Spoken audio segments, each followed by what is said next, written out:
He thought he had friends. They were paid actors. This is a bit of an older video. Oldest video that we're watching today. What?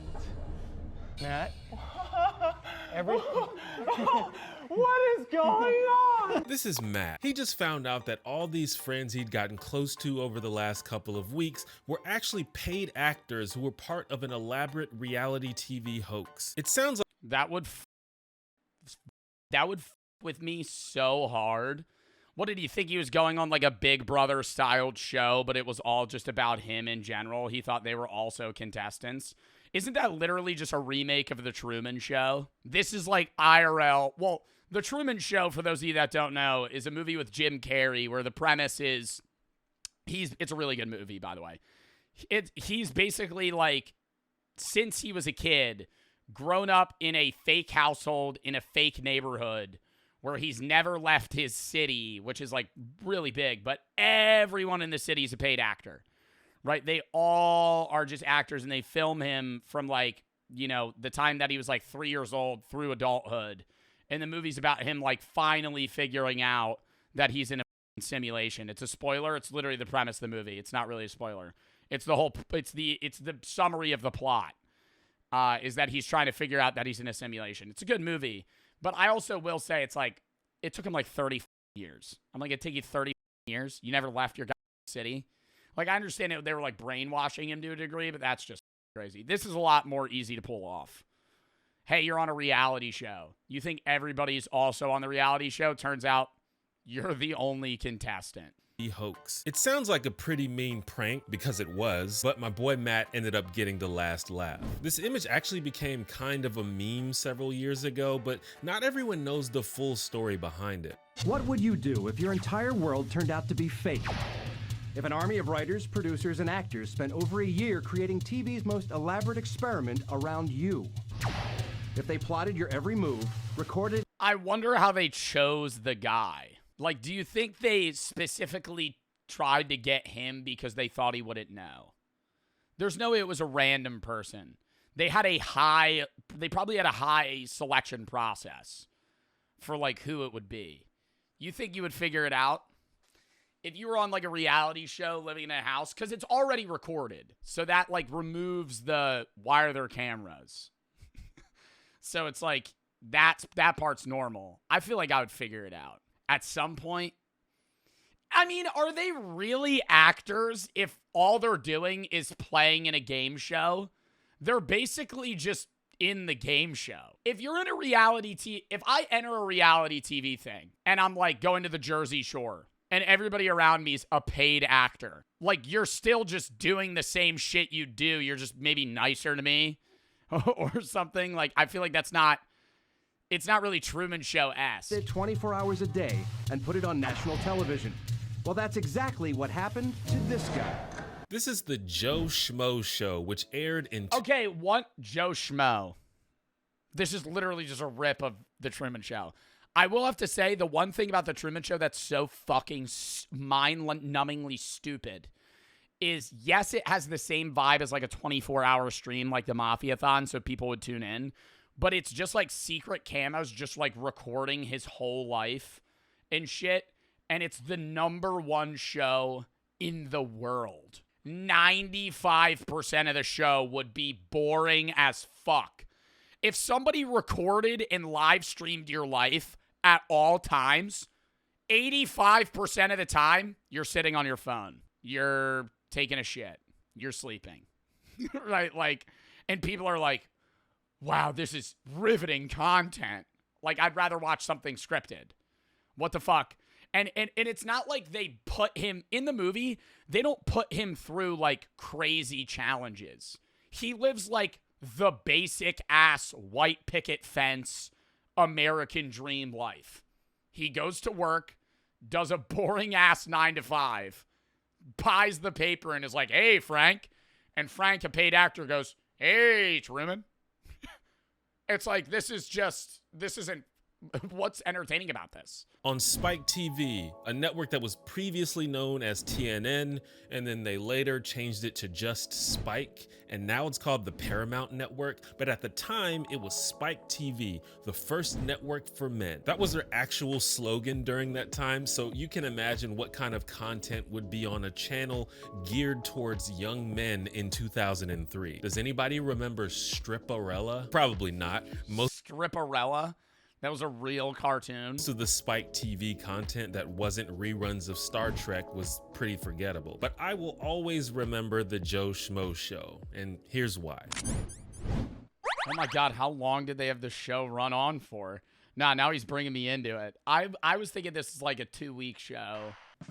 Hi, I'm T1J. Follow me. I don't know if you know this, but YouTube subscribers don't really show my videos. Yet, I still set up of the Joe Schmo Show. They told my boy Matt that he was selected to be one of 9 contestants on a reality competition show called Lap of Luxury. Lap of Luxury is your basic Big Brother style show where everyone lives together in a big house and they compete in challenges and people get voted out one by one until just one person. Nah, you would feel like such a cornball. Oh my God. There's a voting process. There's a voting process. Imagine they bring you to the very end and you're like, I fucking high IQ'd the shit out of this. I'm final 2. I deserve to win. And they're like, congrats. It's all fake. You were scripted to win from the very beginning. Remains and they win the grand prize, which in this case was $100,000. But the twist is that all of What year was this? 100 grand. the other contestants were actually actors who were playing characters, and most of what they did was carefully scripted, all of this being unknown to Matt. Today, Molly is going to confide in Matt. Are Ralph and I still flirting with each other when he comes in? Yeah. No! Are they gonna have like somebody come on to him and like flirt with him and shit? Nah, that's crazy. Yeah, he got Truman Showed. It's funny going back to watch this Actually getting Truman Showed. I never knew this was a show that existed. show now because a couple of those actors went on to more prominent roles. The Oh most my God! What is his name from Always Sunny? Stop. Oh my God, he's the priest that becomes homeless because they manipulate him. He's like my favorite character outside of Charlie and Danny DeVito. Rickety Cricket. That's what they call him. Yeah. Cricket. notable example being Kristen Wiig, who played this character Dr. Pat, and of course later went on to become a top 5 all-time SNL cast member. I'm just so freaking excited. It's just strange to remember that there was a point where Kristen Wiig was so unknown that she could be on a show like this. Bro, you know the most underrated SNL person is Bill Hader. He was on that show for like 10 years and everybody was like, oh, it's Bill Hader. Bro, he's such a good actor. The point was to find the most simple, unsuspecting, average dude possible, a regular Joe Schmo, and throw him into a house with 9 crazy people and see how much they can fuck. Like the most boring guy possible. So what do? I work at an accounting firm. It's kind of a desk job. With him. It kind of sounds like some dystopian psychological experiment. It's totally not the type of thing I would normally be into. It's just kind of cynical and mean-spirited. They call the guy Joe Schmo, for God's sake. But let's talk about the Schmo. His name's Matt, like I said, and he's a law school dropout They should have gotten a guy named Joe. who lives with his parents and delivers pizza for a living. The exact kind Oh my God. Nah, they handpicked this motherfucker. They handpicked this motherfucker. Matt delivers pizzas, lives with his parents. He's 30. of homegrown white bread schmuck they were looking for. Oh my God, he plays rec league basketball. Stop. Nah, they're literally just making fun of this guy. No, this is fucked up. He plays rec league, like fucking like C League rec basketball. Like just you and your boys. Matt is confident and Plays D&D on weekends. outgoing, but This is mean. Also pretty goofy, little awkward. He's one of those guys with no And he's from Pittsburgh. filter, just kind of says the first thing that comes to his head, which leads to a lot of foot in mouth moments. You're gay, huh? Ooh. Out of the blue, this is the intro. This is the intro to the show. They're just standing with the host. So you're like gay, right? Huh? Yeah. He looked at me like, yeah, I'm gay, so what? You know what I mean? Which, he's right. Why the heck? Why would I have said that? But here's the thing, he's all Matt just walks up to the gay guy unprompted. Yo, I just want to let you know, respect. The guy's like, what? I really fuck with what you stand for. I'd be like, bro, what are you talking about? also really kind and friendly. He's polite. Ollie, I guess you like to pray before you eat? The moment of silence was my suggestion. I don't pray, but I knew that she did. We all have a lot to be thankful for anyway. Helpful. Trust me, nobody wants this to go faster than I do. Nobody warned me about this. Really? It's cute. Bro, if I was an actor, I would just act like I'm on a game show. Or do they have to specifically do certain things to kind of like steer Matt in a specific direction? I feel like this would be really easy to be an actor for this. I see your point.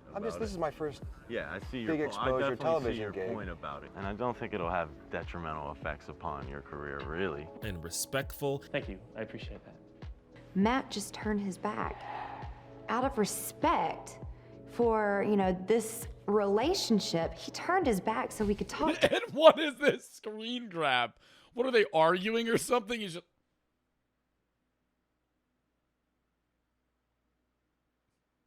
just making a face. To each other. And the first person to speak up when someone is being bullied or treated unfairly.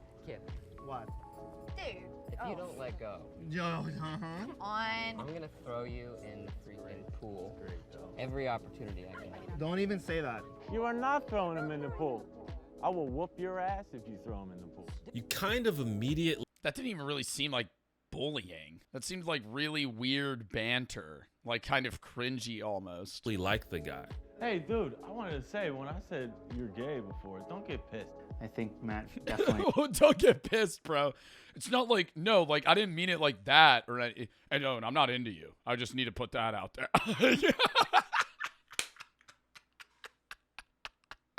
And I'm just, you know, I'm just setting a wall up. But I just felt bad. I mean, you could tell Matt was just really sincere when he said it. I'm an ally, just so you know that, for real. I mean, that's pretty woke for a straight white guy in 2003. And although it's this was 2003. clear that Matt understands that he's in a competition, or Bro, they better give him 100K though, right? Do you think they'll give him 100 grand? Oh my God. Because that's the prize money. I wouldn't give a fuck if they Truman showed me if they gave me 100K. They better. If they didn't, I'd be like, I'm suing this fucking company. at least he thinks he is. You really get the sense that he's just happy to have this experience and to meet all these interesting people, some of whom he really comes to like and respect, like Earl, for example, the grizzled veteran who opens up to him and becomes somewhat of a father figure. Really glad that we met. And Oh my God, no, but this would be the biggest mind fuck. Oh my God, because all of their lives are fake. All of their lives are fake. All of their names aren't actually their names. You would fucking, at the end of it, you'd be like, you're not a veteran. You'd be like, yeah, my name's Larry. I'm a mall cop. What? We had a heart-to-heart. I'd be tweaking. say that I'm better off for having known you. Way too many people in the hot tub. Yeah. Somebody said that. Valid point, whoever fucking said that in chat. This is at most a 5-person hot tub. We got 1, 2, 3, 4, 5, 6, 7, 8. Thanks. So of course, this makes it even more upsetting that it's all fake and they're going through all the trouble just to stress this really nice guy out on national television. In the first few episodes, the whole point of the show is just to put Matt in humiliating situations and screw with his emotions. They constantly do these little cutaways where the actors or the crew smugly discusses the schemes they've created or how hilarious it is that Matt is falling for their little prank. Can you give it some rhythm?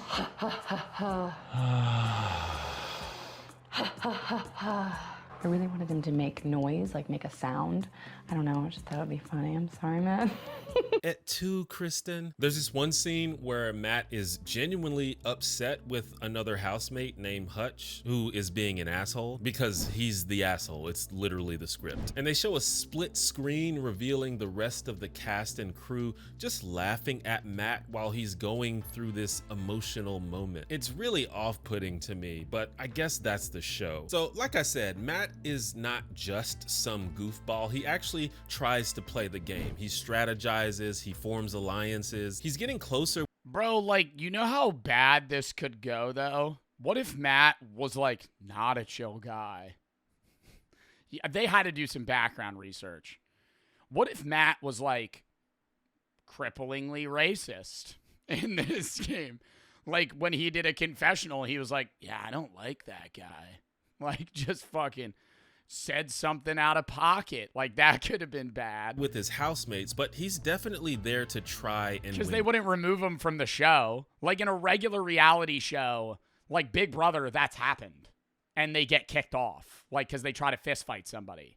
The cash. But of course, this entire... it was 2003. Yeah, they probably would have kept it rolling.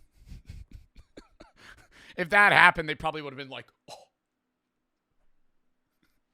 this is content. Yeah. Our show is scripted, so none of his strategy really matters. Like, there's this girl, Ashley, who was really nice to Matt at first, but then kind of did a heel turn into being very conniving and cold to him. And of course, good guy Matt doesn't like that, so he tries to rally support towards getting her voted off of the show. But the producers throw Matt a sadistic curveball. The deciding vote in tonight's eviction ceremony. Earl.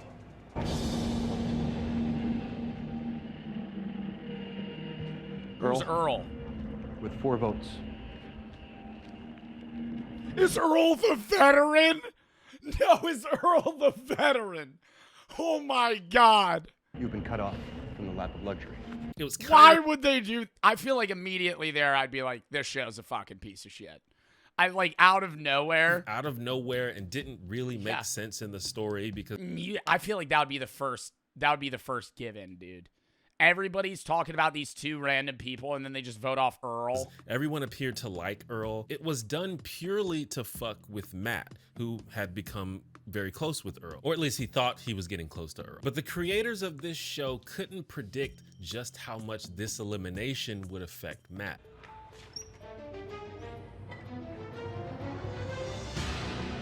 Oh, does he crash out? You guys gotta be fucking kidding me. Oh my God, he's crying. $100,000. Think about the events that led up to this moment. Learn from them. And get some rest. It's been a hard night, and it's gonna be a big day tomorrow.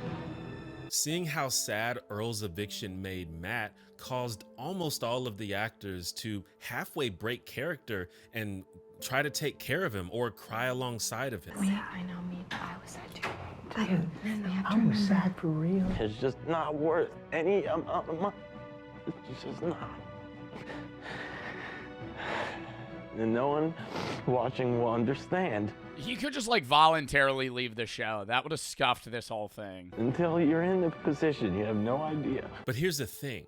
I think audiences did understand. There's a reason that everyone on reality TV seems to be a vapid sociopath, because they're carefully selected based on certain qualities that make for exciting television. Matt was selected. Damn, I never even thought about that. Like most reality TV cast members from like the early 2000s are all narcissists, at least in that time. Like all of the Jersey Shore cast. Like everybody in the Jersey Shore. Not anymore. I think a lot of them have humbled since, but if you watch Jersey Shore, literally all of them are like obsessed with themselves from the get-go. To be the exact opposite of that. He's the schmo. That was the whole joke. And I think what the producers didn't realize before this point is that because Matt was such a Jersey Shore is crazy, bro. Nobody knows how nobody realizes how big Jersey Shore was. When Jersey Shore was being filmed, they would leave the crowds kind of out of frame most of the time. Like season 2 of Jersey Shore, when they would walk to a bar, there would be hordes of people waiting to see like Snooki. And then she would get in a fucking fist fight and get arrested or some shit. Relatable, admirable guy, and also because this whole setup is pretty fucking cruel in general, the audience would begin to root for him. I know I did. Matt wasn't the schmo anymore. He was the hero, and the producers and the actors became the antagonists. The best moments in the show are not when the producers are laughing about how well their prank is going. My favorites are the times when Matt surprises the producers or does something that inadvertently ruins their cynical plan. Like there was this one competition where Matt had to put his hand on a porn star's breast, and if he removed it, he lost the game. Again, it was Spike TV in 2000. That was bro, and he was like, yeah, this makes sense. This is a real mini game. I'd be like, this can't be real. This is gonna be broadcasted. 3, almost all of the early Mr. Beast challenge competitions involved breasts. That probably sounds like an exaggeration, but you'd be surprised. Anyway, the producers basically were like, of course Matt is a horny caveman. There's no way he's ever gonna let go of that breast. But Matt strategically loses the game on purpose. It's complicated, but basically if he lost the game, he knew he would get his own room, which he really wanted. You have to watch the show to get the context. And since the script said that Matt was meant to win that challenge, they had to scramble to update their plans for that episode. Or this sumo competition they had to do, which was also designed for Matt to win, but after he accidentally injures Dr. Pat, he unexpectedly chooses to give her the prize he won. It's good guy Matt. So when they literally break his spirit to the extent that he's full— Bro, this sounds like the nicest guy ever. Of course it's scripted. Bro, see, nah, are you being a conspiracy theorist right now? Is this motherfucker— this was 2003, okay? In modern times, this would be scripted. Matt would actually not be Truman Show, you know, Jim Carrey. He would be in on it, acting like he's not in on it. 2003, they'd do this to someone.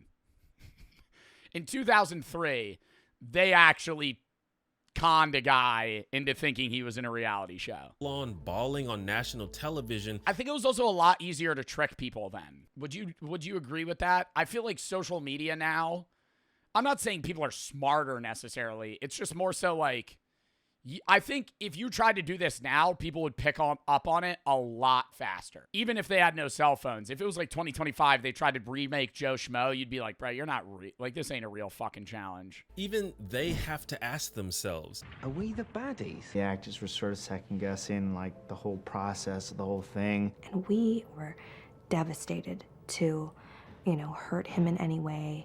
And we didn't want that to happen. And ultimately, this would lead to a complete change in tone halfway through the show. Now, instead of putting Matt in awkward or embarrassing situations just for laughs, most of the story was now designed to make Matt look good. They put him in competitions that he was likely to be good at to make it easier for him to win. Like there was a game where they had to do a cannonball into the pool to splash enough water onto a woman's t-shirt. Bro, why does every fucking challenge— oh, it's because it's Spike TV, the first show for men.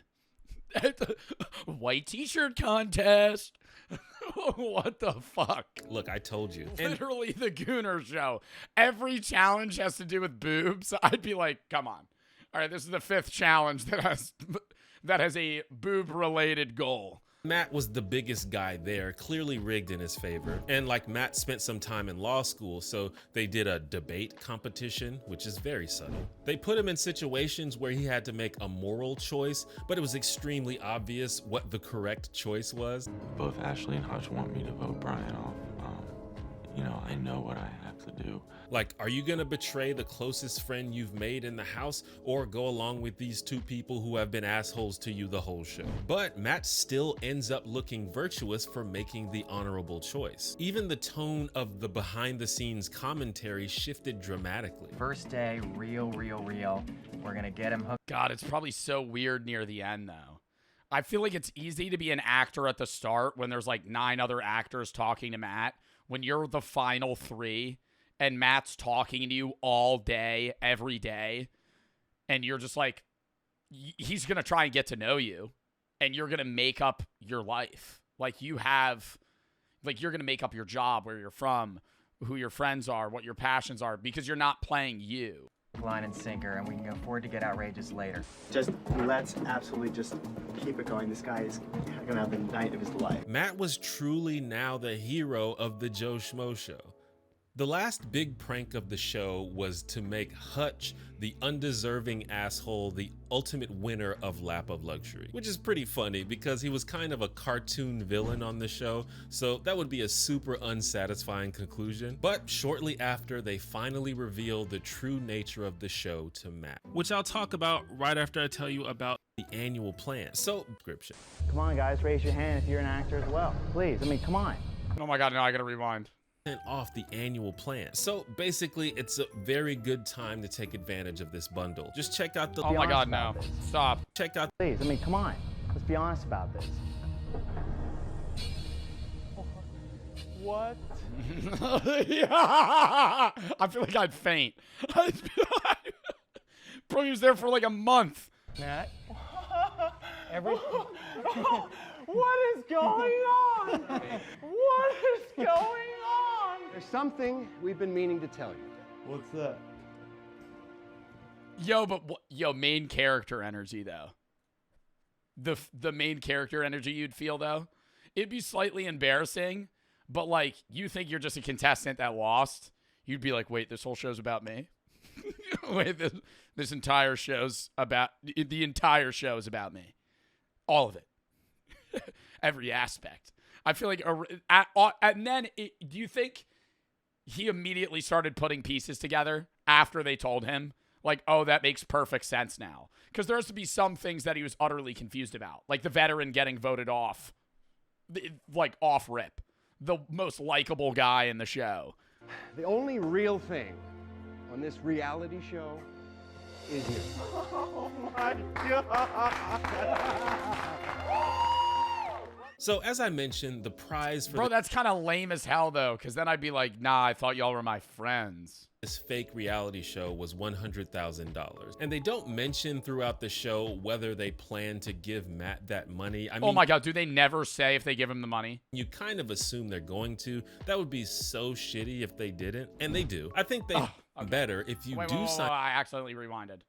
Okay, now that's fine. That's fine. I'm not upset anymore. All right, that's good. Because then he just auto wins at the end. But because of how the show changed, it wasn't like, hey, sorry for traumatizing you, here's 100 stacks. It ended up being a celebration of Matt and how solid a dude he is. He's the sweetest thing. I mean, he is the sweetest thing. Matt, I love you. You're an amazing Do you think he ever became friends with some of them? person, and you've surprised everyone on this project with how big your heart is. Matt's he's a genuine guy. He's top 5 of the nicest guys I've ever met in my life. I mean, he's just a great guy. He's top 5. I mean, Matt's just got to be all around dude, right? Wow. The power of boredom. It's all for you, man. Oh, is he watching it? It's all for you. Thank you so much. Like, they could have pulled any awkward goober off of the street and gave him $100,000, but they got my boy Matt. And you like when good things happen to good people. But the real reason I love— How much is $100,000 in 2003 now? 175,000. So you got like $1/5 this story is because it's a story of pure human goodness overcoming cynicism. They literally had to rearrange their whole show because of one man— That's nothing? What the fuck do you mean that's nothing? He got $175K for a month. Integrity. They were forced to abandon their sadistic premise. Yeah, it's not retirement money, But it's still like, bro, that's seed money to pay off student loans, invest till you could retire early. Of just fucking with a guy for kicks and turn the show into basically a surprise party in his honor. And you get boobs, what a bonus. Yeah, and he got a hold of porn star's boob in the show. There were 2 more seasons of the Joe Schmo Show, but you can tell they were trying to intentionally capture. Oh, why did they? No. They tried to do it again. Oh, that's stupid. The magic that Matt unexpectedly brought to the first season. And it's not really organic, so it doesn't really hit the same way. It's so yeah, and they got a guy that literally is just like a dupe of Matt. Easy to get sucked up into negativity. I just thought it was cool to see an example of human decency finally winning the day. That's just me though. What do you think? I loved this fucking video. Oh my God. Masterclass of cruelty manipulation. I can't believe they saw the Truman Show and thought, let's do that. Yeah, the entire point of the Truman Show. This is really fucked up they did that. Why don't we do that? Why don't we go make this a reality? No wonder he dropped out of law school. He's a soul and a good heart. Oh my God. Once a grown man in 2003 cry as this competition is voted out. Yo, that's actually very true. 2003, you would kind of be made fun of for that. That would be seen as like very weak. If I didn't really think about it, but yeah, like 2003, bro, 22 years ago, you'd have cry on a fucking TV show. People would be like, yo, you're lame.